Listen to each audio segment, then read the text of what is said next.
Good evening. It is 5:30. I will call to order this regular meeting of the Fargo Board of Education. Can I have a motion to approve the agenda? Jim? Is there a second? Rebecca? Second. All in favor, please say yes. Yes. Yes. Any opposed, please say no. All right, we have an agenda. Mr. Rodenbiker, can you Yes. confirm that Robin Nelson's on the line for me, please? Robin, are you on the line this evening?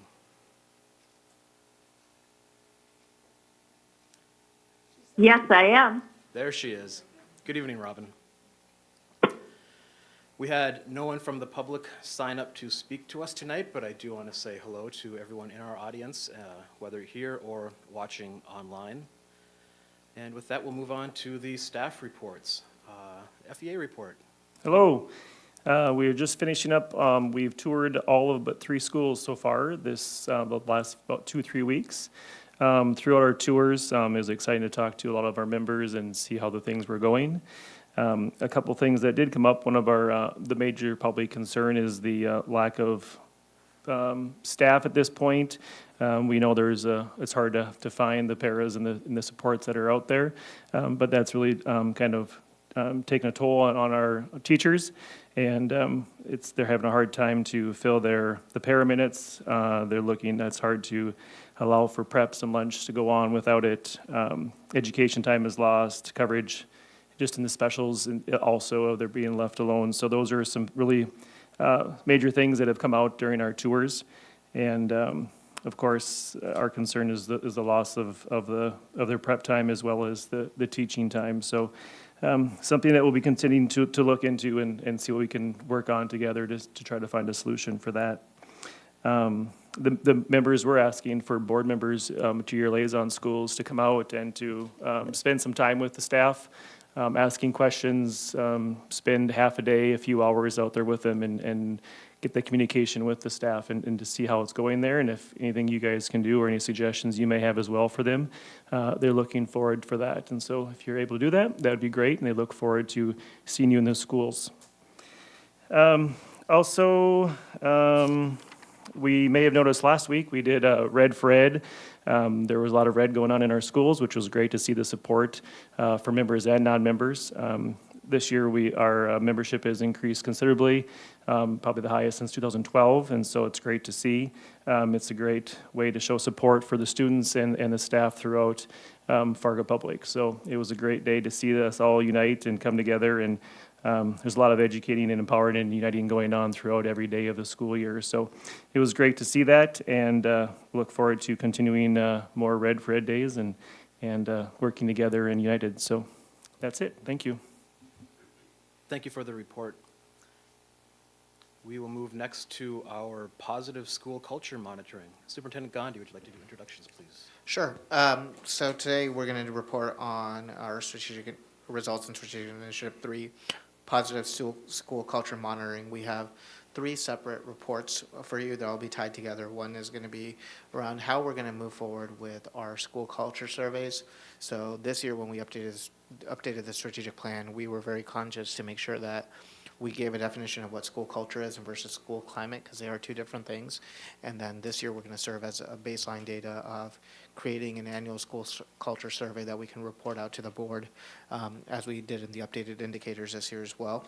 And then we're going to have 2 of our principals talk about school culture plans, and then I'm going to give a brief update about some of the safety committee recommendations from last year that are already implemented this year, and then what direction we're moving forward for the 2019-2020 school year. So with that being said, I will hand it over to Missy, and she'll take it from there. So when we take a look at culture and climate surveys as we go forward, and we're really focusing on the culture piece, what are the traditions in our schools and things that are happening we are not even thinking about because they're just part of what we do. The survey that we have landed on that we'd like to be consistent across our district is through what's called Cognia, and Cognia is Advanced Ed. It has a name change, so I don't want that to be a surprise, but they have a certified survey for culture that we'll be using in all of our buildings, which allows us to run a district report and building reports. What we like about it is it lets you triangulate because it has a parent community portion, a student portion, a portion for teachers and for support staff.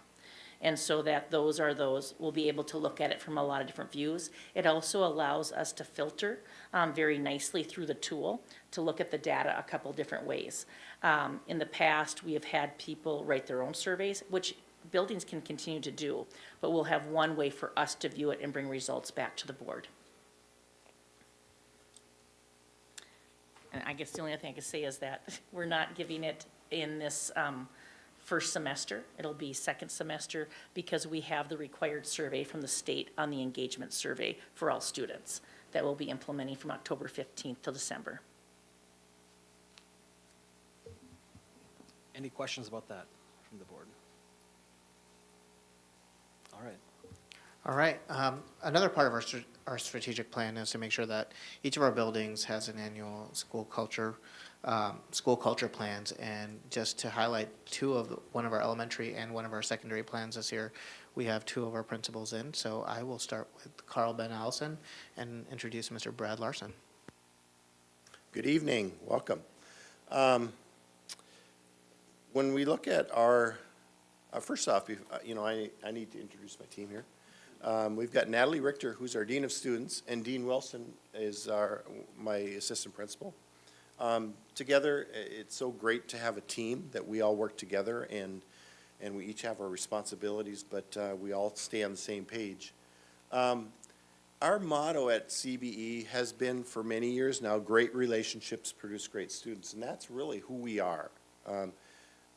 It's such a strong piece of me to think that great relationships is something that is pushed, and every day the students hear it multiple times, but for sure on our Aisles and Today or our live news program, it always ends with great relationships produce great students. So the kids are hearing it. We've got it posters, things throughout the building. But using some of the survey data that we've had, we found that last year 95% of our parents feel their child has a positive relationship with at least one CBE adult.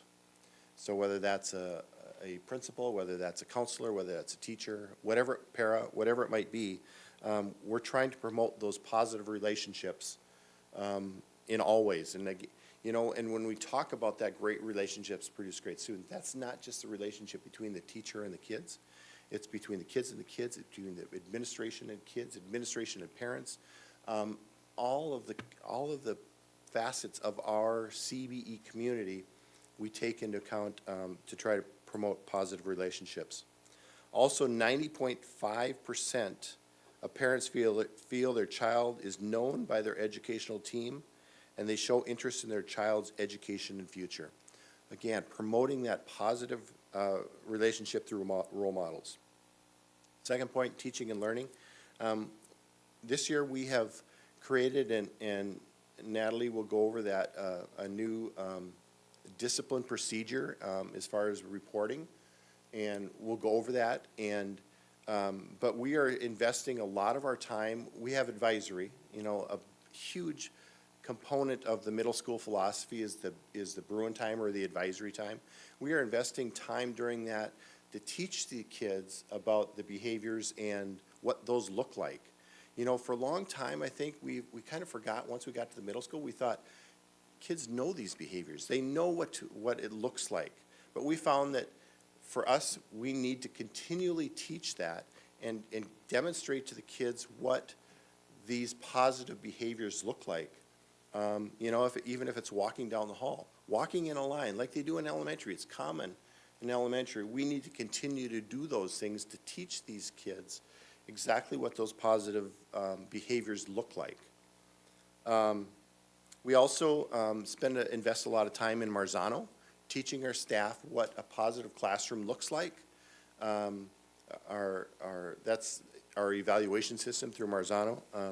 We spend a lot of time, the three of us, investing a lot of time face-to-face with our teachers, talking about what it looks like. Each one of the elements that are in the Marzano plan, what those look like. What do they think it looks like? What do I think it looks like? So we're on the same page. So when I go into that classroom to evaluate that teacher, we know exactly what we're looking for. This year we've been using the Circle Grant, Striving Readers Comprehensive Literacy. It's another thing that we're investing a lot of time in with our staff. on literacy, not just the core staff, but all staff, providing constant PD for a number of different things. And Mr. Wilson will talk a little bit about the compassionate schools that were one of those buildings and how we're using that to teach staff. CB is focused on creating a welcoming, safe, supportive learning environment and a safe environment for all people that walk into our building. We hope that when you walk into our building, and we welcome you at any time, that you feel like it's a place that you're welcomed from the moment you walk in the front door until the moment you leave, that it's a caring, safe learning environment. Next, I think Mrs. Richter has. All right. With our school improvement at Carl Ben, we have goals, and one of them is focused on building culture and climate of CBE. And yes, they are separate, but they do mesh together because who we are obviously impacts how we feel about our building and our staff. And so we are focused on having different activities, strategies, objectives to bring to the building through our SIP plan and focused on many different things. One including a big focus, as Brad had said, is behavior. In the past, with one of our advanced ed visits, external visits, our staff had shared one of their main concerns is to have a clear, consistent behavior plan. And that's how they were feeling, and they wanted that. And so one major SIP goal that we will focus on is this behavior piece. And middle school, all of the middle schools have come together and have incorporated the PBIS into our everyday behavior plan. And PBIS actually supports the school climate. They are actually supporting exactly what those teachers wanted. On the screen there it says it's predictable, positive, safe, and consistent. And that's what the teachers and staff wanted at Carl Ben, including parents and students. And we know that who we are can also, our culture can play a role in that, in our expectations for everybody. So this is something that is followed from elementary into secondary, and it is consistent. And so this year, our focus is to make sure that the students are being taught these expectations from our teachers, as well as all stakeholders, making sure that there's communication with our expectations. And so we have a video that we have shared with students, and we will continue to make videos with different focuses. But this is also something that we're going to be sending to our parents to make sure there's clear and concise and just a communication piece to everybody. And so I would like to share that with you.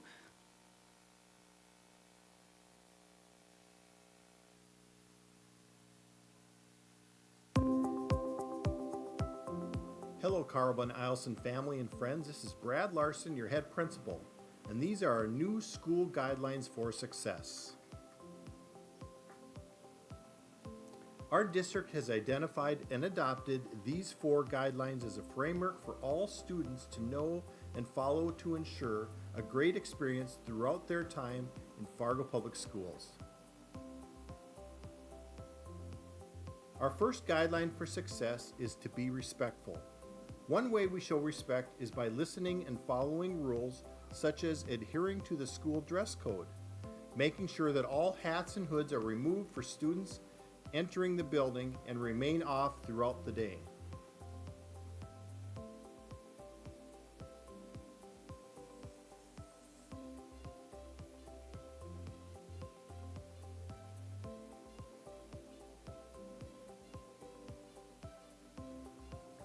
The second guideline for success is to be safe. An example of being safe is walking down the right-hand side of the hall instead of running. We would never want someone to be seriously hurt because they slip and fall or run into another person by accident.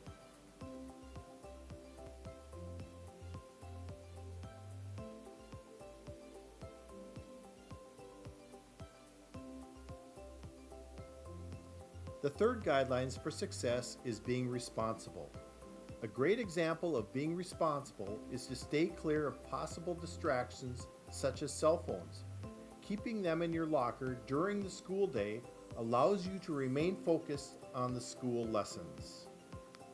We also want to show responsibility by being prepared with materials for class and making sure we're ready to be active learners before and after the bell rings. Our last guideline for success is to always have a growth mindset. Here at CBE, we like to use the word yet. If you're not able to do something, it doesn't mean that you won't be able to accomplish your goal at some point. Knowing that hard work and perseverance always pays off in the end. We have a wonderful staff and remarkable students here at CBE, and I hope through this short video, these guidelines for success can be understood a little better to ensure all students are empowered to succeed and able to achieve excellence through their educational journey here at Carl Ben Eielson.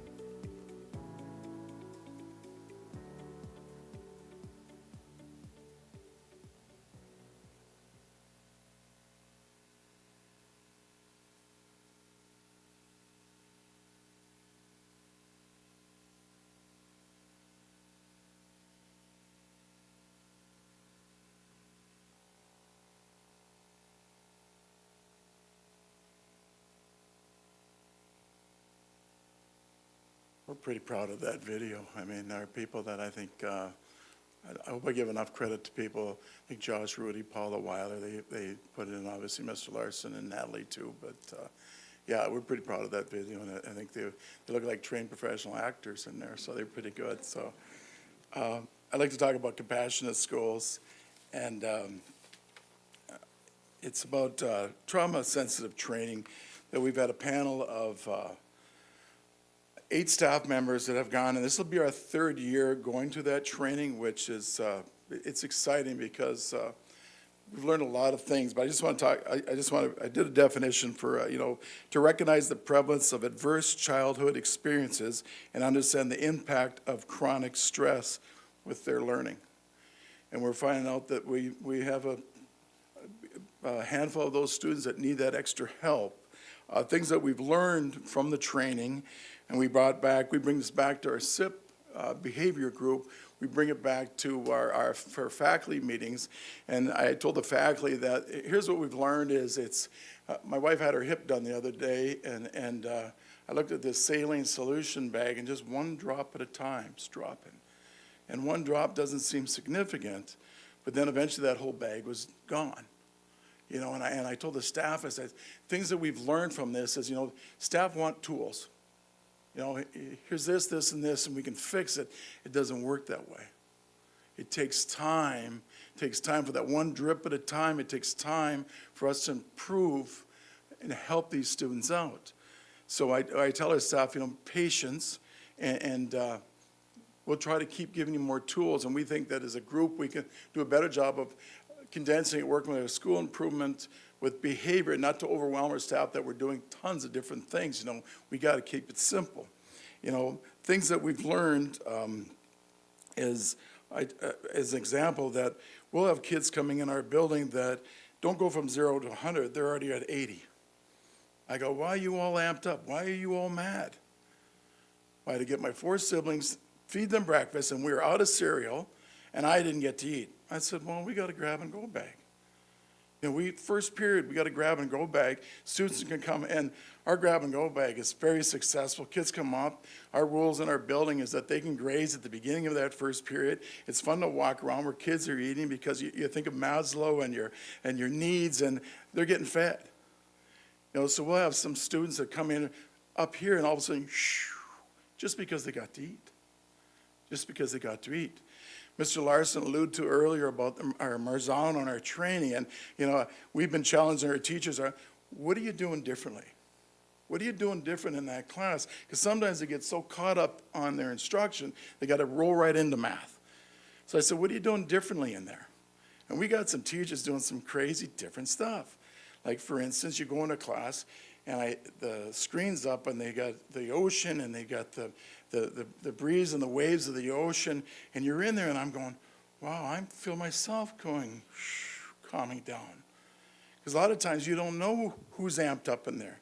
We have students that can't transition from one class to the other without getting amped up about something. I go, why are you all angry? They're down in the office. I go, why are you all angry? Because he bumped me. He bumped you? And they can't figure out, they can't de-escalate to teach them, how do you calm down? You know, so we have classrooms where they're doing little meditation courses. Just go out there and chill out. They're giving them that time. They're not getting right into the lecture or giving them that time to de-escalate. Training with verbal de-escalation strategies. You know, we talk to teachers, and sometimes I'm listening to teachers going, you're coming across a little surly. You're getting me amped up. But how do you have those strategies? Proximity, calming down, tone of voice. And teachers are learning that too. Even they have a college degree, they're still learning that too. The other day I was in, I'll brag about her, Mrs. Friesen's class. She's got these cards written by kids about questions to ask to create great conversations. So I read a few cards. I was fine. I was going through the whole deck. I go, these are pretty good. You know, one question is what's the right amount of friends to have? So before she even gets her lecture, she's talking about it. The kids are going, well, I think you should have 5. And then we ask them why. I pulled in another one. He said, if you had an 8-ball and you could really grant a wish, what would you do? And I got teary-eyed. My father passed away a month ago, and I go, I wish I could talk to my dad again. You know, but these are the cards they're going through, but these kids calm down.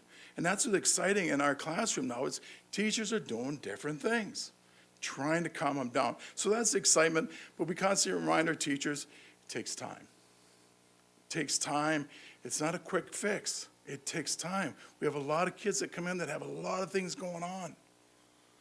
You know, a lot of things go on. Taught maybe differently than I was taught. That hitting's okay. You know, and how do we convince them hitting's not okay? So things like that. I'll finish up. We talked about team and we talked about self-care for our staff, which is very important to us. We know what's going on. You know, it's a different time today. Now, there's a book called Juggling Elephants, and it's about a 3-ring circus, and that's what it's about. And you have the 3 rings you have. The 3 rings of the first ring is about your professional, your work. The second ring is about your family, and the third ring is about self. But what happens, and we told our staff, is you get so caught up in your professional. You get so caught up in your work. But about the 3 rings is like we tell our staff, when you're in the ring of work, work. But when you're in the ring of family, it's family. I'm out at the lake and it's a Saturday night and I go, I got this to do Monday and I got that to do Monday. Stay with the fire at the lake. Don't go to the other circle. And the self-help is about taking care of yourself. And we told our staff, you got to take care of yourself. We're 2 months in and we've had some heavy stuff on our staff personally of things that have happened already. Very heavy already. To support each other, recognize. I talked about self-help. There's about 8 different things about good self-help. You know, one, it's the obvious about rest, nutrition, exercise, how you deal with stress. The number 1 factor for your health is relationships. And we talk about all the time, great relationships produce great students, great teachers, great community, and we work on it all the time. And we care about ourselves, with ourselves and our teachers, and how do we help you out? Do you need some help? Do you need to maybe go to the village? You know, we expose them to whatever you need, but about taking care of yourself. So that's something that's very important in our building. So thank you. Thank you, Mr. Wilson. He's a little passionate about that. The next, just some of the celebrations that we do with staff and students, just quickly going through this. I started this when I was at Agassiz about 20-some years ago. It's called the High Flyer Award. And what that is every month at our staff meeting, I start it at the beginning of the year and I give an award. It's just a little token to somebody that I feel has gone above and beyond that needs recognition. But then the difficult task for that person is the next month they have to give it to somebody. And every one of them, 100% of the time over the years, the first thing they say is, this is so difficult because there's so many people that we should recognize, but they have to choose one for whatever criteria they have. And that has been just a special time of recognition for staff that we do once a month. Teachers recognizing teachers. Also, we've got a box in our staff work area where teachers could just write a little note. Say they saw one of their staff members do something, And we start the staff meeting by having, I hand that to the person who wrote it, and they read it out loud in front of the staff for the person that they want to recognize. No monetary, they don't get anything other than that, and that means so much to the teachers. Bruin of the Day, this is something that we do every day. Every team recognizes one student every day, and their name is, and they're recognized on Eielson Today, our morning news program.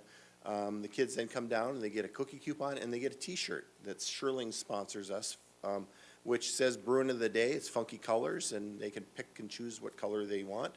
ABC coupons, another thing that the teachers have.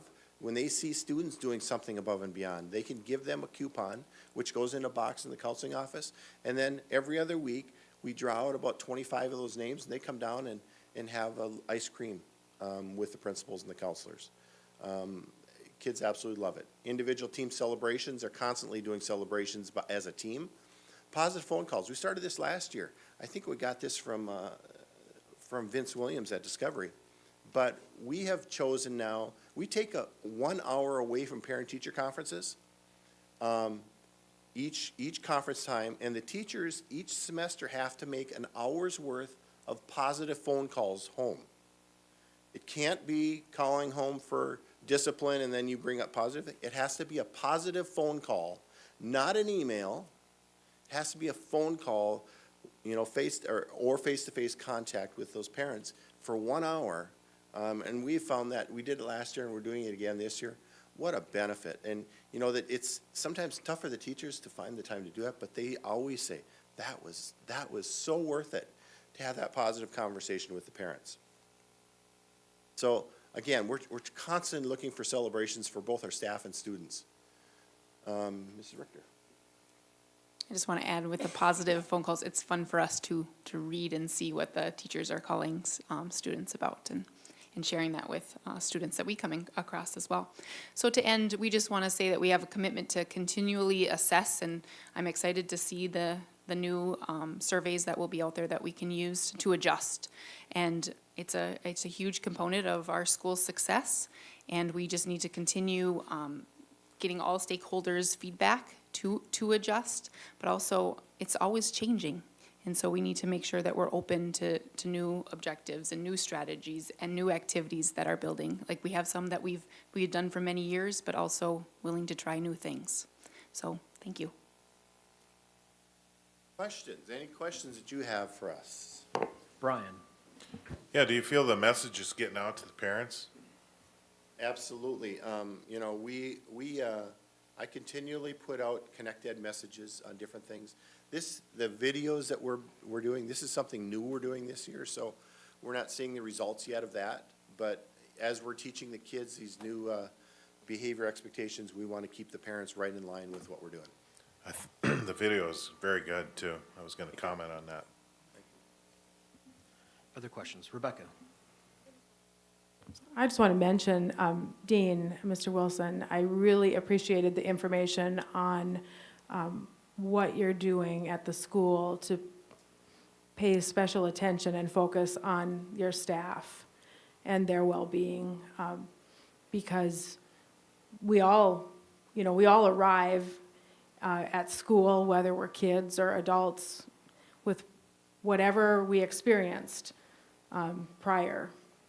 And so it's important as well to make sure that we realize that we need to be taking care of our staff as well as our kids. So thank you for that. Other questions or comments here? I have a question. What from your plans would be similar at Discovery or Ben Franklin, and what would be different?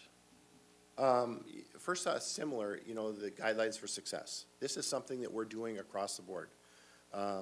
So it looks how we're delivering it might look a little different, but everything that you saw on that poster and how we're doing it is identical in all three buildings. We have also met talking about what, for us in the office, it's above the line, below the line, and bottom line. So when they get to a bottom line, that's something that we deal as the administrators. so we've had conversations with the other buildings about what consequences or what things do you do when you have students at that level. So we're trying to be very similar. You know, every situation is different, but so as far as that, that's similar. As far as different, you know what? We have worked really, really hard over the last year or two to really become very similar. So it's difficult for me to figure out, to answer your question on what is different, because we meet on a regular basis, the 9 of us administrators from the 3 buildings, to talk about what we can do to be similar. So we're trying hard because we want to make sure that whether they go to Carl Ben Eielson or Discovery or Ben Franklin, they're getting the same education. They're getting the same expectations are the same. So it's hard to answer the question of what's different, but I know that there's a lot that's similar. Great, and I did not mean to put you on the spot either. Awesome. With that video, it was excellent. Can you share, how is that being shared with the students and the parents? How, like, is it an electronic email Yeah. or? So with the students first, we sent it out to all of our advisory teachers. So that's our Bruin time, that's our advisory time. So every one of them showed that to their kids and had discussions. We gave them questions on what to talk about, talking points about that. We are also sending this out electronically using the ConnectEd, or it's not called ConnectEd anymore, it's called Mass Notification. Thank you. We're using that system to email that out as an attachment to all of our parents to be able to see. Christy? I'm glad to hear that you are using the positive phone calls, because I remember when my son was at Discovery and the first time Vince called our house, and I thought, oh, what has my son done? And it was purely positive. And so I think that can be a really powerful thing to connect the parents with the staff as well. Never like to give Vince too much credit, but I have to give credit for that. Brian? And too, the teachers catching other teachers doing well. I even get texts from my daughter, who was a first-year teacher out in Minot, and she texts me, and she's gotten a couple this year, and she's pretty tickled about it, so it's a Just a good little thing. slip of paper, but those teachers take that slip of paper and pin it on their bulletin board, and it stays there forever. A lot. Yeah, For thank your you. sharing with us tonight. Yep. Superintendent Gandhi? Sure. I will now call up Ms. Ulstrom to talk through her plan. And then just to go back on one of the questions that you had asked President Rodenbecker, Vice President Rodenbecker, about what are the similarities and differences, I just did want to point out that all of our school culture plans are also available on their respective websites, and then also on our strategic plan dashboard as well. So if any board member or any member of the community wanted to go and take a look at each of the school's plans, those are available at that website. Well, thank you very much for this opportunity. I have a team. They are at home with their families. And thanks to some really great work with our administration, we have opened our doors to the community.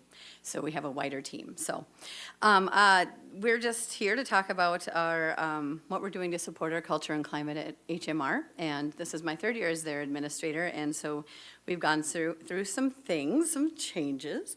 And really through our learning with building compassionate schools, we are in our 2nd year.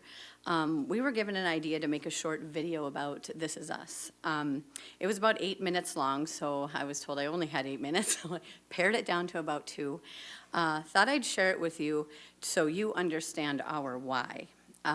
These are the stories that our students walk through every day, and these are the cherubs that we get to love every day.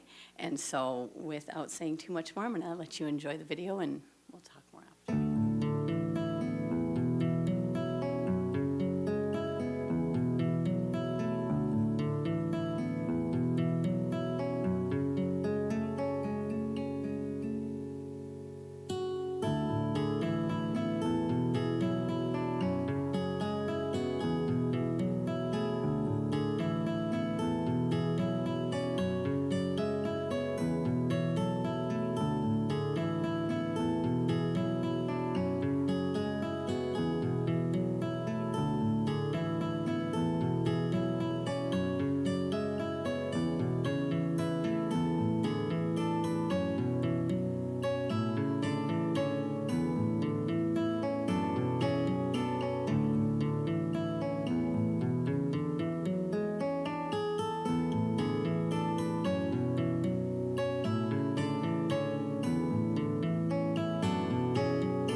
They are resilient. They are strong. And they deserve the best of who we are every day. So when we talk about culture and climate, it is very important that we have a handle on it and we grow and we plan and we are every day for our students and their families. So my staff of 92 adults, I would take them anywhere. Those people give so selflessly every day. They show up. That is a huge thing this day and age, and I'm so proud of each and every one of them. The compassion, the empathy, the grit. They just have it all, and it is hard. And they are doing amazing things with our students. We had 2 more students enrolled today at Horseman campus, so now we are at 197, which is a lot for our tiny space.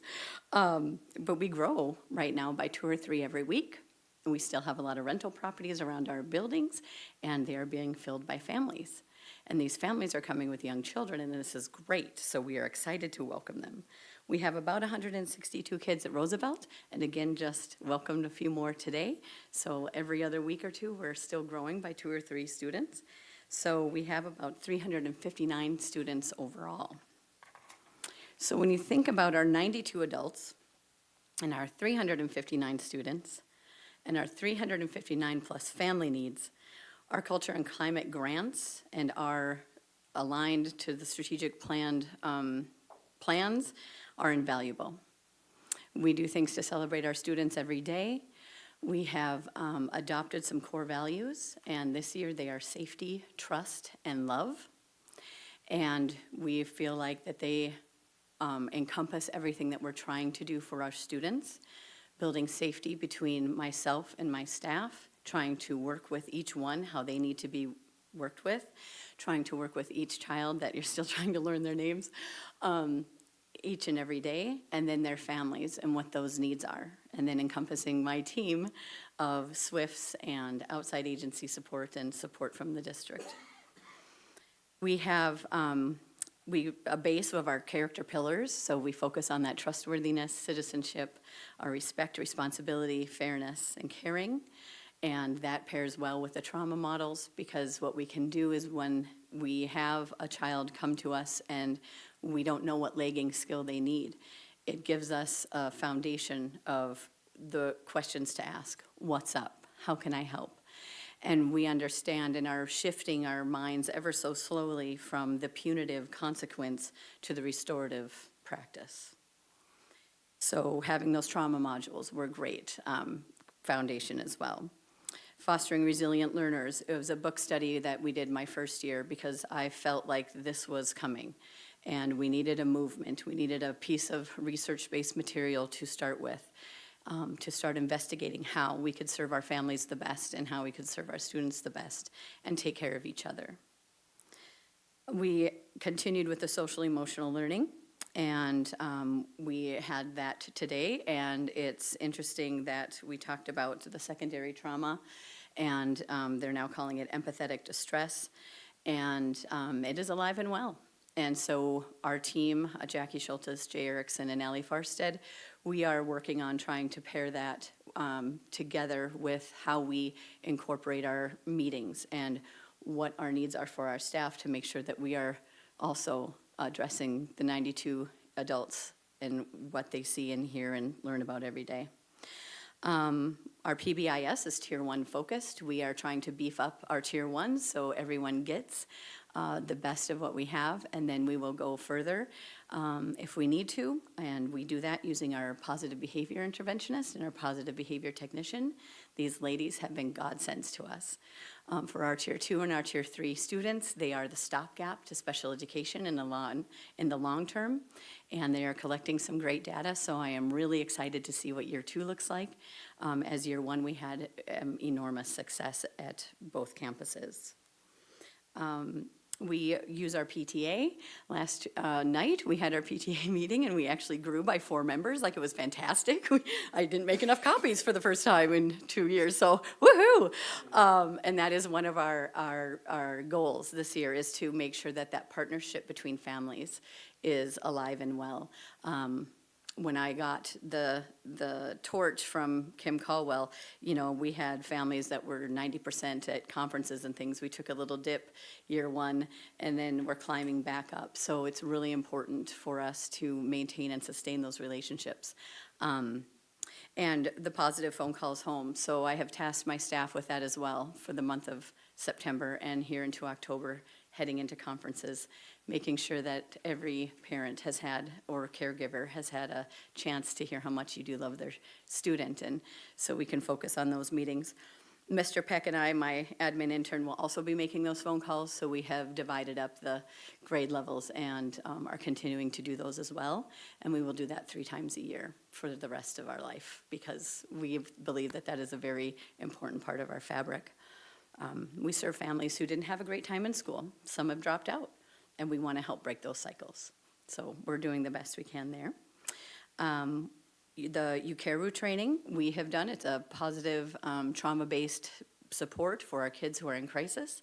And I'm proud to say that our administrative intern, Matt Peck, has chosen to be one of the trainers of the district, and we allowed him to go through that week-long training and work on that. So we're very excited to get that started and honor that practice. My gosh, we're doing a lot. We do, in school, we do brain breaks. We do our Spartan Spotlights, which have been a huge, huge success at Horseman Roosevelt. It's our chance to bring both campuses together and have our older students work with our younger students in a timely way and a focused way as we focus on one of the pillars. And then we have bulletin boards in both settings where we pin their names up as they show respect or show trustworthiness or show fairness. We also do Kids of Character, where they will bring a slip and tell why they were chosen. That's really hard for some of our kids because they're not used to the kind and the loving. They kind of shy away from that. So we give them the opportunity to tell a safe adult what they did well. And then we sign it and they get to bring it home and hang on the fridge. We are starting culture camps this year with our second step curriculum, moving into the classrooms at morning meetings and being more intentional for that. And what our cultural camps are it'll be a 6-week pilot, really. We did them at Centennial, but I'm bringing them to Horseman because it gives Matt and I a chance to be with our students, the whole grade level, for 45 minutes to really talk about and what are your needs and where do you see us going, and really hear from them. And it gives our teachers time with the counselor. And so the second rotation will be with the counselor and our student performance strategist. And then eventually the third rotation will be with the teachers, and then either the student performance strategist or the counselor. So we want to see if our staff values that time. So it's time they don't have to plan, it's time that they get built in during their day to have some of that common planning time around our SEL initiatives. Dyna Schools. So excited. So this is our new one. We are piloting Dyna Schools. It's Incredible Years with Ed Clapp and Kaylin Shakopoulos. I call her Shakalaka. She said I could. But Shakopoulos is our grant writer, and then Missy Eidsness, they wrote a grant, and we won. We got it. And so Jen Scholdice and I at Ed Clapp are turning this into reality. We will start November 1st. We're doing some diagnostic assessments with our families as we speak. And we have 8 students participating at Horseman, and we chose to, research has shown you get a bigger bang for your buck if you start young, and Dr. Green would also tell you that if you hit those legging skills where they are developmentally, you'll see further growth. So we chose Horseman to focus on this time. If we write another grant and if we are able to do this again, then we will focus on our 3rd and 4th grade students over at Roosevelt, so everybody gets a chance. Our Kinder Connect staff have agreed to do the daycare for the families when they come once a week, and we will feed them, and we can host up to 35 families. So I am a mom of a professional 1st and 2nd grader, or 2nd and 3rd grader now, oh my gosh. And I too am looking forward to partnering with our families and learning with them and seeing how we can best be parents to our students together. So I am so excited for this opportunity to really bridge that gap with our families and meet their needs where they need to be met. So as you can see, we have a lot going on. We do have a book study that's going to happen at the end of this year, Lost in School with Dr. Green. It's his belief in the lagging skill development, and that kind of aligns with the restorative practices. So with our safety, trust, and love, you will hear me in my hallways always saying I love you to the kids, because I don't think they hear that enough. And actually, Mr. Johnson, you're a little bit of a mustard seed. I don't know how many years ago, I think it was Dr. Schatz's first year, you said, how are you going to touch a child? Right? Do you remember saying that? And so that has stuck with me. And I thought, yeah, why not love them? We have them for 8 hours a day. We better love them. So I had a fifth grade boy, I know it's weird, come up to me and he looks at me and he goes, I love you too, Miss O. And I go, whoa. I said, hang on, did everybody hear that? I did not solicit that. He laughed, high-fived me, and left. So if I can hit a fifth grade boy in his funny bone, we've done the right thing. But our staff, like I said, is second to none, and we need to do more to celebrate them, so I was grateful I came today. I've learned a lot, and I will steal some ideas. We do have a long road ahead of us. As you can see, our kids have many, many items in their invisible backpack, and we've gotten some in that have even more. So I don't want to go into this battle with anyone else. I want the team that I have, and I am so grateful I'm with them, and they really care, and they are doing the right work. So with that being said, we will keep going. And I am excited to answer any questions you have, and thank you for your time. Thank you so much. Questions from the board or comments? Robin's hand is up. Robin, please go ahead. Oh, I'm watching this in delay, but thank you so much, Ms. Ostrom, for relaying such a compassionate message about our students. As you know, Horace Mann is that's where I attended. And I thank you for your work. Leandra and I are communicating apparently via voicemail because we're both so busy. But what I want to emphasize is not only her passion for her students and everybody else that's presenting tonight, but I appreciated that she presented numbers versus percentages, because that greatly personifies to everybody else how many students need our help. And so, I can go on. I'm a little teary right now, but I appreciate your work and your passion, and thank you for all you do. And I will be at the Roosevelt PTA meeting in November, since I'm gone today. Have a great evening. Thank you, Robin. I have a question. What struggles might be particular to be administering a split school with 2 different campuses? You're never in the right building. It's making sure. When I first started, I had a picture of Rosanna, Anna, Dana, and Wonder Woman, and I was like, "You're gonna get one or the other. We're all in this together." And then I said, we adopted twins, my husband and I, and some had known me and some didn't. I'm like, you adopted twins? Well, then I put up the pictures of Roosevelt and Horseman, because each of their needs are so significantly different. When you have the primary and you can go into a building and really focus on the primary needs and really hit that developmental stage where it needs to be hit. This is where I was grateful for the support with Kinder Connection last year. We had kids start in November because our special ed piece really needed some support. And so when we broke that off, and it's not the program, it is the people. The people. Katie Kimbrough and Lori Pearson are working every day, and so are their staff. And so what I can happily report is every one of their students is in first grade with very minimal support. And so that is a big deal. And so now they're at it again this year. We have 6 students, and we have 2 from other buildings that have joined us. So it's building and wanting that capacity from within. So when you're hitting those little primary people at that point, and then also trying to get the intermediate what they need, feeding the staff, feeding the teachers, feeding the paras, feeding the office staff, the engineers who are trying to keep both boilers reading. School dude, man, that is live and well. So it's managing both differently, It's being what they need you to be as their servant and as their leader, and it's advocating for what their needs are because they're working with those kids every day. And it's also bridging that gap from second going to third, right? Because the kids are coming, and so what do you need to be prepared?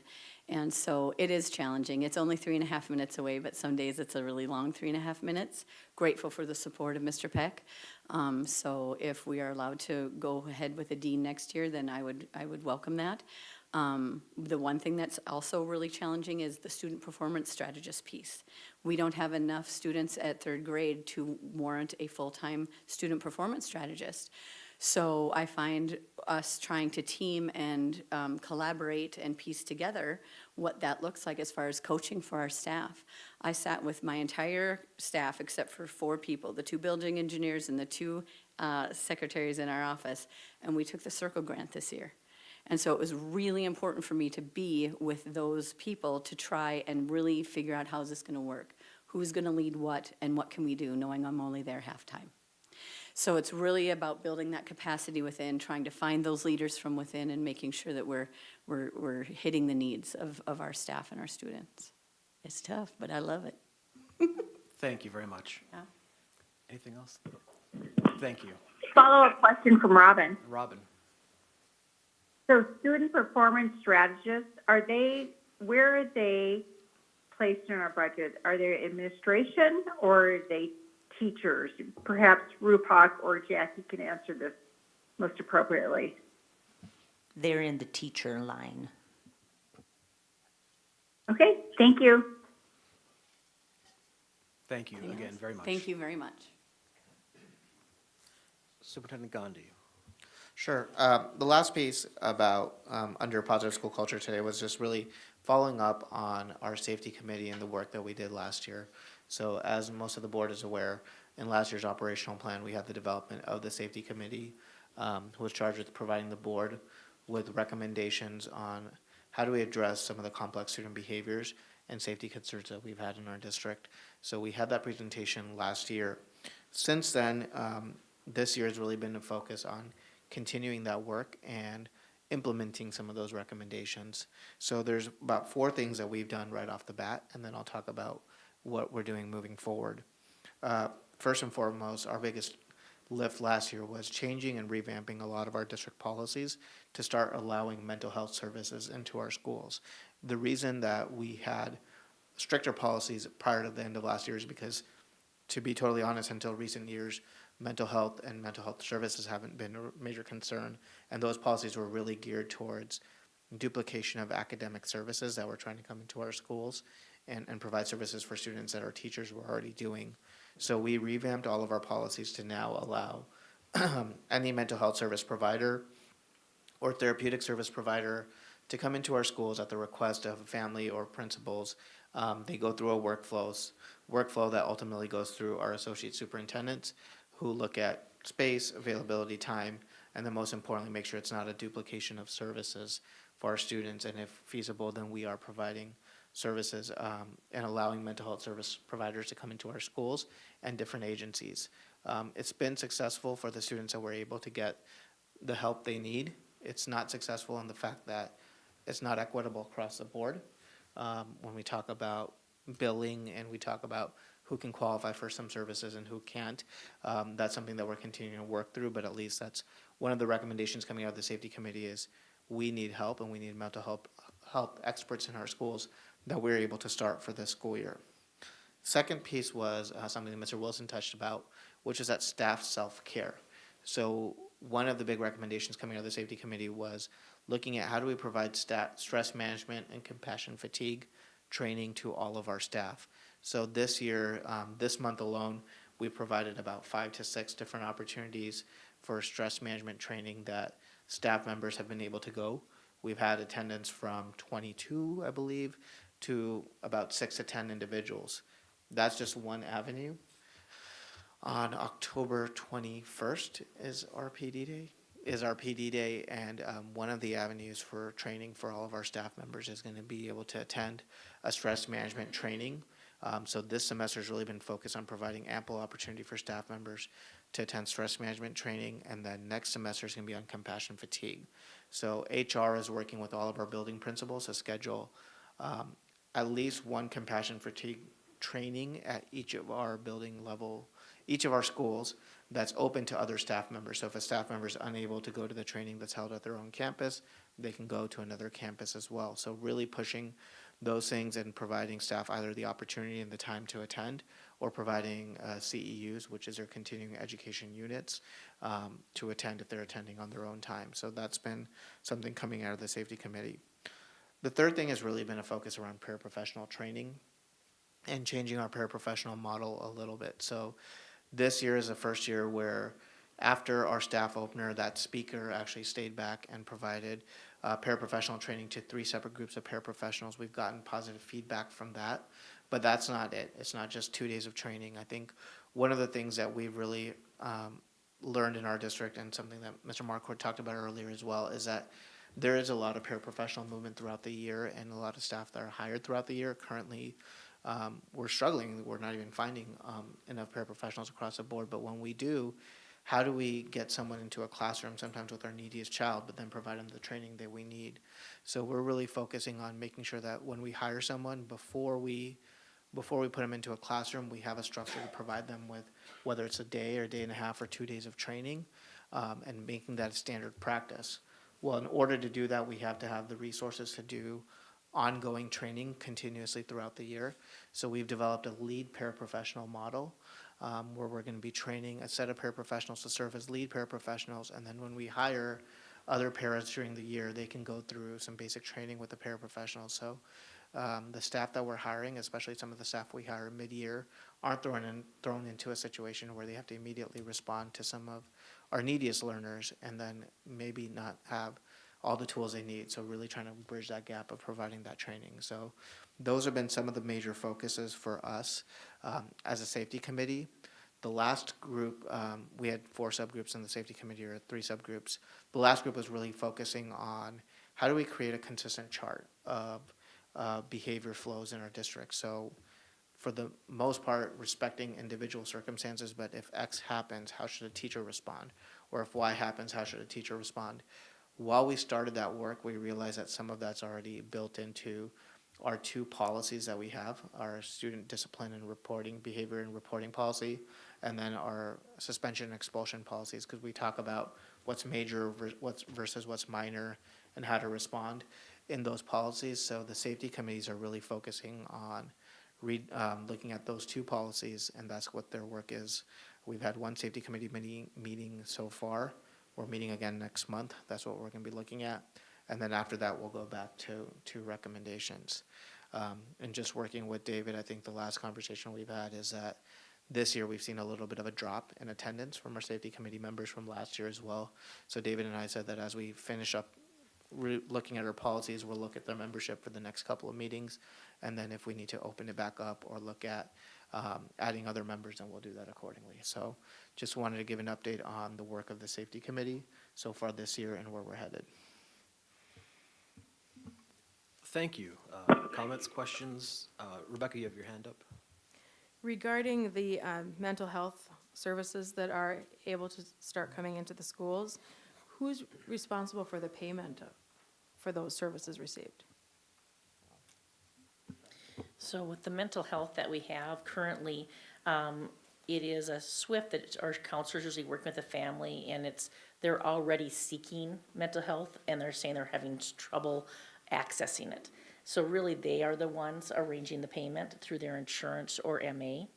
But what we find out is sometimes we have a family approach us, they feel they need it, and they don't qualify for a means, and then their answer is, well, we can't afford. And that's where we're struggling, when we run into those situations where we're wondering, we think this could help, and they are struggling in school. So right now, we don't have a way to fund that through the state or any pieces like that. I'd also say our mental health providers also are lobbying right now to see if the codes, in a sense, can be opened up to allow it to be more flexible for them to bill, to allow more students to access. So we're kind of working from all sides. Does that help? Yes, it sounds like there are some solutions needed. Yeah. Thank you. Other comments or questions? Robin, did I hear you? Yes, you did. Thank you. So, Rupak, or Dr. Gandhi, I noticed you mentioned paraprofessionals. We have received some emails about the elimination of paraprofessional position in the school district. So what you're saying is this is simply not true? Yeah, I think there's been some concerns and conversations around the districts trying to eliminate paraprofessionals. I wouldn't say that's true in that sense. I think the districts had some conversations around our utilization of paraprofessionals and how we track them. So over the last year and even going into this year, we've been hiring a significant amount of paraprofessionals, and it is true that as a district, there's research out there that says that our district has more paraprofessionals than other districts with similar demographics our size. However, our concern has really been around, we have some of our neediest learners move from campus to campus, and sometimes our paraprofessionals don't move from campus to campus, so then when we go to the next campus, we're adding paraprofessionals that, so we've kind of always added to the pool. Secondly, even going out right now, just taking a look at the paraprofessional needs we have, we're not always able to fill every position. Sometimes these are some of our positions that are staying out there for the longest time. So we've had some conversations around what's the best utilization of our paraprofessionals, and I can see why that messaging is out there, but the district is not riffing or taking any proactive measures to eliminate paraprofessionals. We think that with attrition that we can take a look at, are there paraprofessionals that shouldn't be paraprofessionals? Or are there paraprofessionals that were written once into an IEP for a student? Do they still need to be there as well? Because ultimately our goal is to build student independence. So it's really looking at reutilizing our paraprofessionals and training the paraprofessionals we have versus just always adding them. And that's really been a focus for us as a district. Thank you. Any other questions? All right, thank you very much for that update. Next, the administrative policy updates. Sure. Every summer we go through and there's a set of policies that administration will update and provide, per our EL policy, will provide an update to the board. This year, just looking at the cycle and then looking at some of the conversations we've had, we kind of redid everything on a new cycle to make sure that every policy does get hit at least once every 4 years. At least reviewed, and that's going to be the new cycle kind of we have moving forward. The list on the pages following this memo are all of the policies this year that were addressed over the summer. As stated in the memo and as I stated in my update on the safety committee, there are 2 policies that we haven't updated yet because we're running that through the safety committee. That is our student behavior, discipline, and reporting policy and our suspension and expulsion policy. So those updates are yet to come. You will see we try to give a brief description on whether it's small changes. There are a couple of health-related policies that we updated with regards to Cass County. I would say the most significant change will be AP 5350, which is our inclement weather policy. Last year, for the first time in several years, we had to call a delayed start, and we learned some lessons because that policy hadn't been updated in a while. But in updating 5350, we also rolled 5351 into it. So now we have salaried and non-salaried employees in the same policy. So we were able to reduce 5351, and myself or members of our team will be able to answer any other questions you may have. Well, the inclement weather policy seems unfortunately timely to have updated. Any other questions from the board here or comments? Rebecca? Is AP 3221 school lunch account policy the policy that also addresses debt and collections? Yes. Thank you. Any other questions, comments on this update? Seeing none, thank you for that. And the last one on your list here, your superintendent report, please. Sure. I don't have much today. I'm going to hand out a document for all of the board members. And what this document is it's really just a schedule of all of the assessments we give on our district. And as the data comes back for the various assessments, what a potential reporting schedule can look like. So I'm going to ask Anne Marie to update our quarterly planners, and then we can talk about it at governance. But I know one of the Aspen Group recommendations that we took was making the indicators in our strategic plan more measurable. And then I think there was also a conversation when the Aspen Group was here around when are we actually looking at each of the specific indicators versus just getting one report on reading or one math that might be a celebrating success report throughout the school year. So in an effort to kind of accommodate those conversations, what we've done is here's every assessment that's in the strategic plan and the indicators that are there. And these are the times when we give the test, when we get the data back, and then when we can report to the board. And we'll have that conversation on governance, but just wanted to share that. Thank you very much. That will bring us to our consent agenda. Is there a motion for acceptance of that this evening? So moved. Jim, second from Christy. All in favor, please say yes. Yes. All opposed? Yes. No?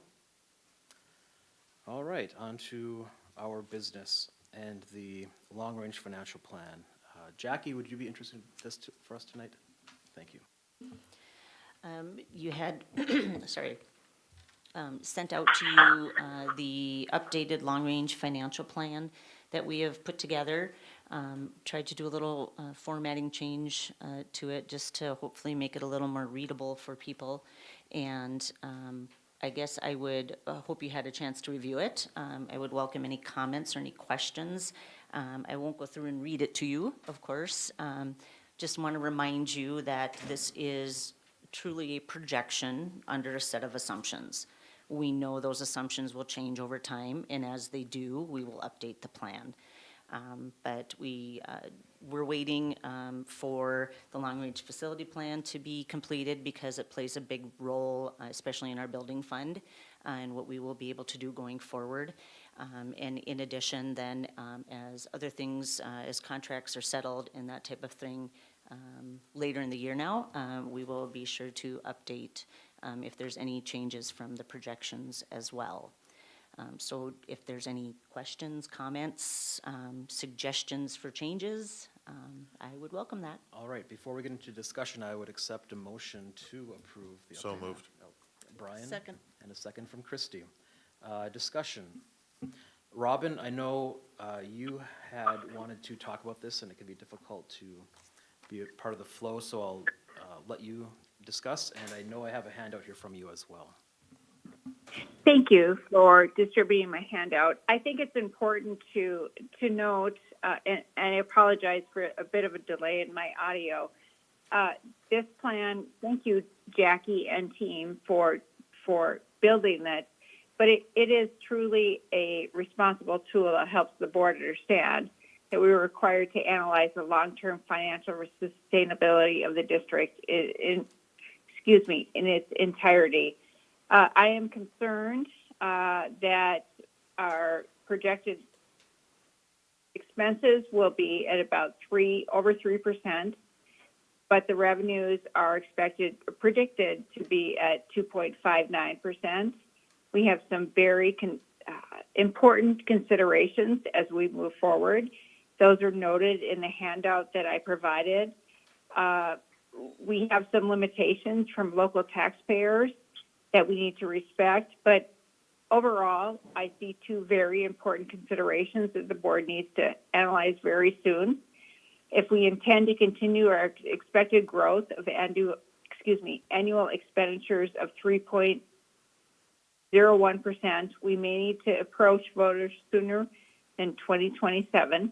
And if we do not desire to return to voters prior to that time, we will need to analyze which or how all of the growing needs and our existing services I mentioned above will need further scrutiny. I think it's important to remember for us that our decisions we make as a board will be watched closely by all constituents, and I encourage board members to remain cognizant of public opinion while justifying how the district employs these resources. Thank you for referring to my written handout. I apologize for my absence as I am in Chicago for a work-related conference. Those are my comments. Thank you. Thank you very much, Robin. Jim? Yeah, I can't echo enough of Robin's concern, but that being said, I have been on this board for a while now, and I've seen several long-range financial plans from 2 business managers ago to the one in between you and him. And I remember, I believe it was the 2002 long-range plan that was put in front of the board, had us with a 0 fund balance in about 5 years. And this would too, if we projected it out far enough, because it's simple math. If your revenue is growing at this rate and your expenditures are growing at this rate, you will run out of money. The reality of it is, this is a tool that the administration is going to use quite a bit to figure out how do we reallocate the resources we have. So while I agree with Robin wholeheartedly, we've got to think about what we're going to do with the mill levy vote and when we might want to approach that. I don't want anybody to think the sky is falling. I have a lot of faith in our administrative team that if they realize long run we're only going to see a 2.4% increase in revenue, we're going to get to a glide path that has 2.4% or less in revenue expenditure increase each year. This is just telling us we can't sustain what we're doing the way we're doing it today. But there will be efficiencies that get found. Who knows? Maybe we'll find some new revenue. I'm not sure where that's supposed to come from, but it could. But I don't want the gloom and doom of forecasting this to turn into the mindset of this is where we're headed.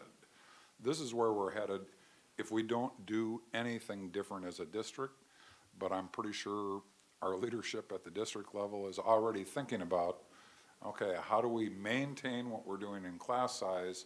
What services can we find to be more efficient? And who knows, maybe we will find a new revenue stream. Could happen. Well, we got a Thank you, Jim. Hence the reason for my message. We agree. Thank you, Jim. Brian and then Rupak.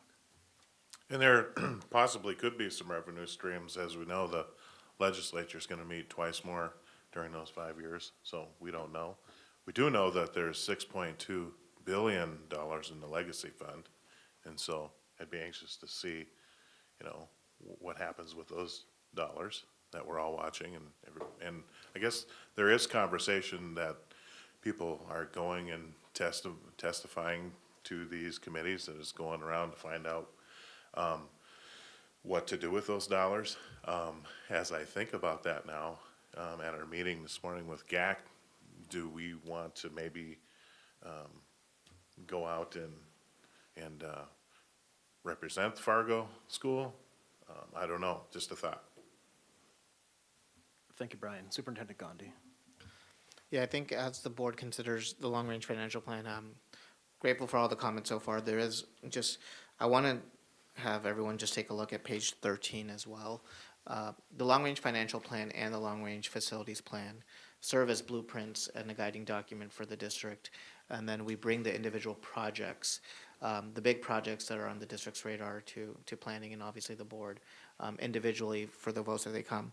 One of the things that I just want to talk about is the Setting D program. Then you'll see the potential for a new middle school and potential for a new elementary school in those 3 boxes. I do want the board to be cognizant that currently what we have in this long-range financial plan, the Setting D program would buy down our existing fund balance in the building fund all the way down, and then that would re-encumber I think about $1 million to $2 million a year as I look at Jackie. Depending on the circumstances, I don't believe we will fully utilize the fund balance that's in the building fund, but it will definitely take it down. Yeah, so just something for the board to consider and take a look at, and I just wanted to make sure that as you review this document, everyone was aware of how we're looking at potentially funding the 3 next big projects that we may have in our district. Thank you very much. And on that note, to clarify, the building fund is a separate revenue stream from our general fund. And so in Robin's comments, she discusses the 1.26.78 mil cap. That revenue is our general fund revenue.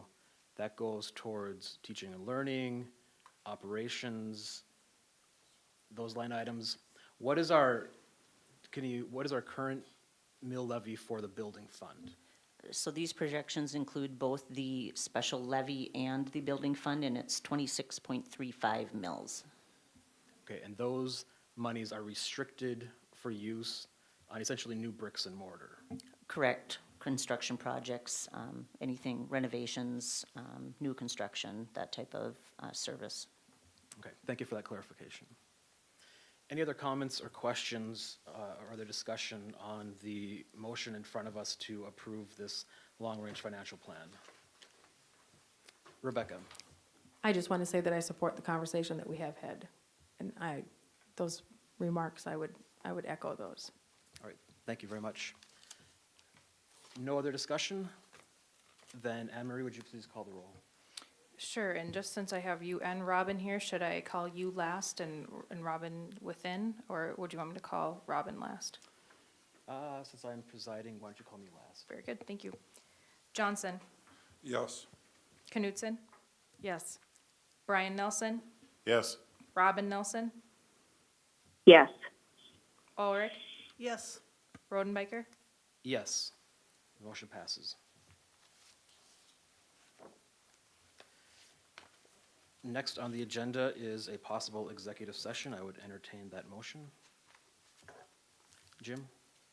I move we go into executive session to this, I move that we go into executive session for the purpose of negotiation strategy as permitted under North Dakota Century Code 44-04-19.1.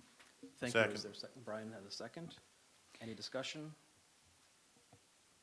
Mr. Rodenbacher, will we also be going into executive session for attorney consultation? Yes. Thank you. Emery, would you please call that roll?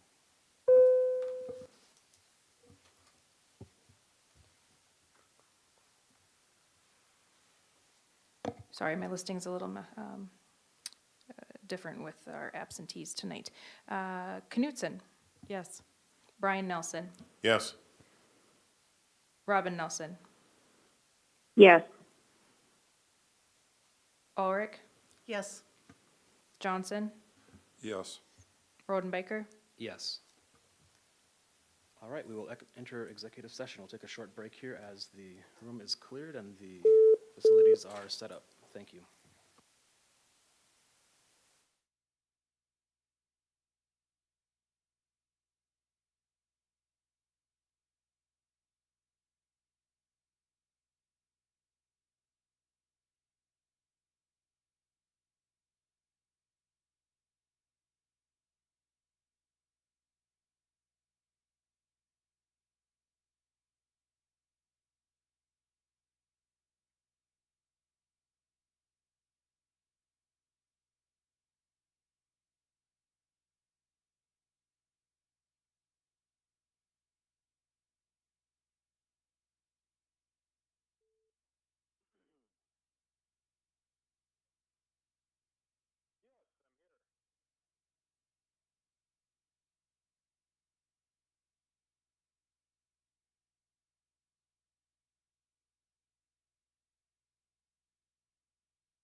begin our regular session. It is 7:17.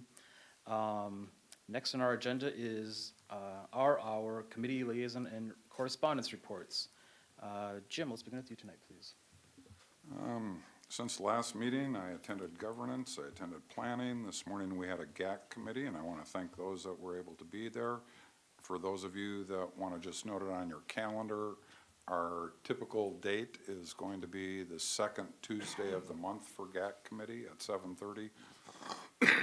That does not mean we are going to meet each month, but that's where I've asked the committee members to at least put a hold on that date.